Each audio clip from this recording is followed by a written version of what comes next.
Hello, bienvenue sur ma chaîne. Ça fait une éternité que j'ai rien posté ici, ça m'avait manqué. J'espère que tu vas bien. Aujourd'hui, je te retrouve pour un sujet d'actualité, comme tu l'auras vu dans le titre de cette vidéo, et que j'ai déjà d'ailleurs abordé sur ma chaîne. Si tu n'as pas vu les vidéos que j'ai faites sur l'immunité, j'en ai posté une l'année dernière, je te la mettrai en barre d'infos. Je t'invite fortement à aller la checker parce que celle-ci est un complément des vidéos que j'ai déjà postées. J'en ai fait une aussi sur les allergies, comment se débarrasser de ces allergies naturellement, sachant que les allergies sont un dysfonctionnement du système immunitaire. Donc c'est lié. Je te mettrai également le lien de cette vidéo en barre d'infos si ça t'intéresse d'aller la checker. On entend souvent dire que certains aliments ou certaines plantes sont bonnes pour l'immunité, qu'elles boostent le système immunitaire sans pour autant vérifier ou valider si ces informations sont correctes ou si c'est simplement du greenwashing. Et je m'étais dit que ce serait sympa de faire la recherche, de vérifier s'il y avait des preuves scientifiques concrètes qui valident ce postulat-là. Et du coup aujourd'hui, je vais te présenter 5 plantes slash aliments qui sont bons pour l'immunité et dont les bénéfices sur l'immunité a été prouvé scientifiquement. Donc j'ai été fouinée. Je t'afficherai les études scientifiques que je mentionne sur l'écran et je te les mettrai en lien dans la barre d'infos si tu veux aller checker et faire plus de recherches à ce niveau. N'hésite pas toujours à challenger ce que je dis et ne pas prendre tout ce que je dis pour acquis. Ça, de toute façon, c'est une généralité qu'il faut appliquer dans tous les domaines de sa vie. Il faut toujours faire ses propres recherches pour construire son propre avis. Sans plus tarder, je vais commencer par le premier aliment qui est plus une plante dont on entend beaucoup parler. Il s'agit du thé vert.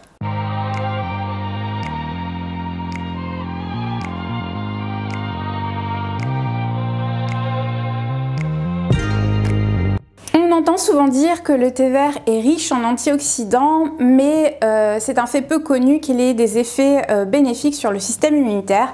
J'ai trouvé une étude scientifique sympa qui le démontre et qui s'appelle les effets immunomodulateurs du thé vert sur des rats immunodéprimés infectés par Candida albicans. Candida albicans, c'est un champignon qui se trouve naturellement dans notre flore intestinale, mais qui peut proliférer de façon pathologique. C'est ce qu'on appelle la candidose, et du coup ces rats ont été traités par des extraits de thé vert et cette étude démontre que le thé vert est un agent immunomodulateur, c'est-à-dire qui booste le système immunitaire de façon plus simple, en augmentant l'expression de protéines qu'on appelle les interleukines. Donc, ce sont des protéines qui sont sécrétées par des lymphocytes qui augmentent la réaction immunitaire. Donc ça démontre l'effet bénéfique du thé vert sur le système immunitaire. Donc des études comme ça, il y en a l'appel. J'en ai juste pris une que je trouvais pertinente. Personnellement, j'ai jamais été une grande amatrice de thé, j'ai toujours préféré le café. J'étais une grande droguée de café jusqu'à ce que je découvre le matcha. Si tu sais pas ce que c'est un thé vert japonais qui est réduit en poudre. Donc on consomme la feuille de thé dans sa globalité, ce qui est beaucoup plus intéressant parce que on a beaucoup plus de nutriments et de principes actifs d'intérêt ingérés.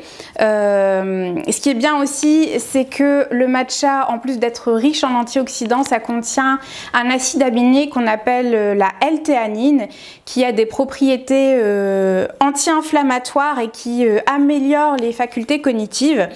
Et en plus de ça, ça a un effet relaxant, donc ça contrebalance la présence de caféine.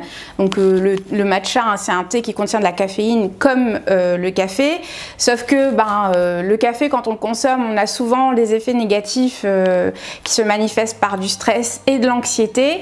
Et le bénéfice du matcha, c'est que justement la présence de L-théanine contrebalance cet effet négatif là et on a un effet relaxant et dynamisant en même temps. Donc personnellement, j'ai réussi à me désintoxiquer du café parce que j'étais une vraie droguée grâce au matcha. Je t'invite fortement à tester si tu ne l'as pas encore fait.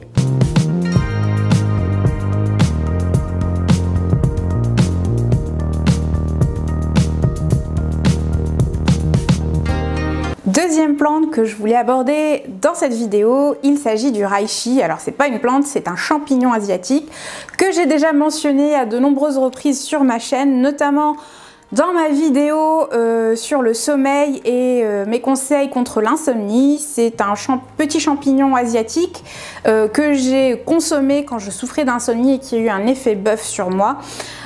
Du coup j'ai fait des petites recherches et j'ai trouvé beaucoup d'études scientifiques qui vantent les mérites et les multiples bénéfices du reishi. Alors ce qu'il faut savoir, c'est que le reishi contient environ 400 composés bioactifs, des triterpènes, des polysaccharides, des nucléotides, des stérols, des acides gras, des peptides, des protéines qui ont de multiples effets pharmacologiques, dont l'immunomodulation, hein, donc les effets stimulants sur le système immunitaire, qui ont également des effets anti-artérosclérotiques, anti-inflammatoires, analgésiques, anti-cancer, anti-tumeurs, chimio et radioprotectifs et qui facilitent donc le sommeil comme je l'ai dit. Il y a également des effets antiviraux incluant des effets bénéfiques contre le VIH, antidiabétiques, antioxydants, etc. etc.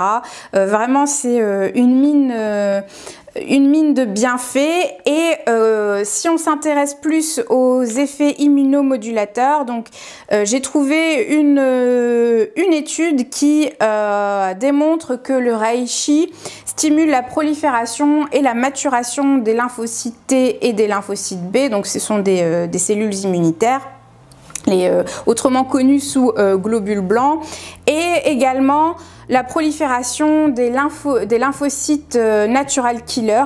Donc les lymphocytes natural killer, c'est un type de lymphocytes qui ont des propriétés anti-tumorales. Donc ça démontre que ça a un effet anti-cancéreux qui est très intéressant. Donc voilà, le reishi à consommer sans modération. On peut en trouver sous forme de gélules pour pas très cher. Je mettrai des liens en barre d'infos si ça t'intéresse, n'hésite pas à les checker.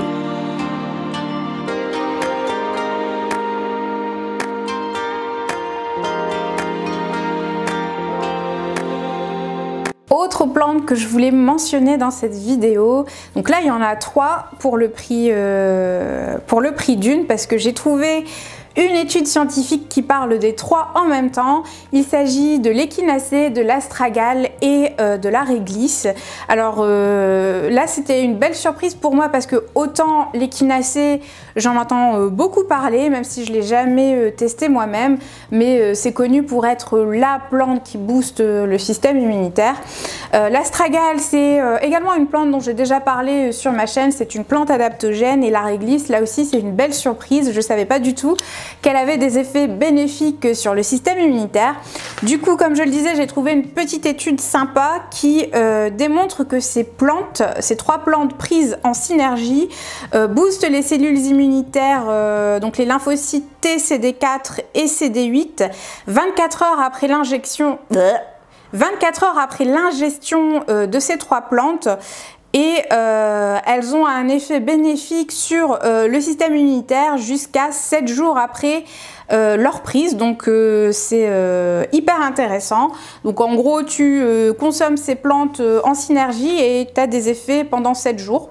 Du coup voilà, hein, on entend souvent dire que l'échinacée c'est la plante de l'immunité, c'est pas un fake, c'est pas du greenwashing. Cette étude là n'est pas exhaustive, j'en ai trouvé plein d'autres.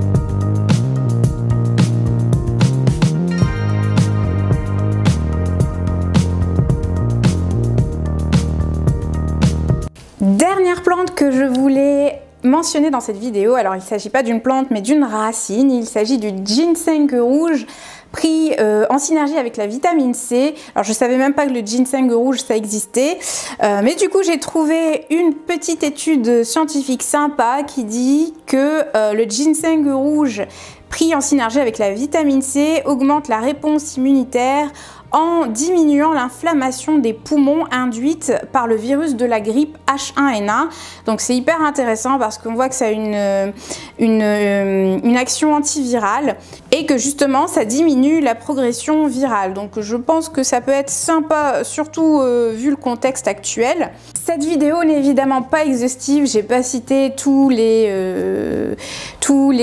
plantes, tous les champignons qui ont un effet bénéfique sur l'immunité parce que ça aurait duré 3 plombes. Mais si ça t'intéresse que je refasse une vidéo de ce type-là, avec les petites études scientifiques pour appuyer mes propos, n'hésite pas à me le faire savoir parce que j'ai adoré faire mes petites recherches, aller fouiner sur le net pour trouver des preuves concrètes. Si cette vidéo t'a plu, n'hésite pas à lâcher un petit like et à la partager parce que je pense que ça peut être utile à pas mal de personnes, surtout en ce moment. N'hésite pas aussi à t'abonner à ma chaîne parce que ça fait plaisir et ça soutient mon travail.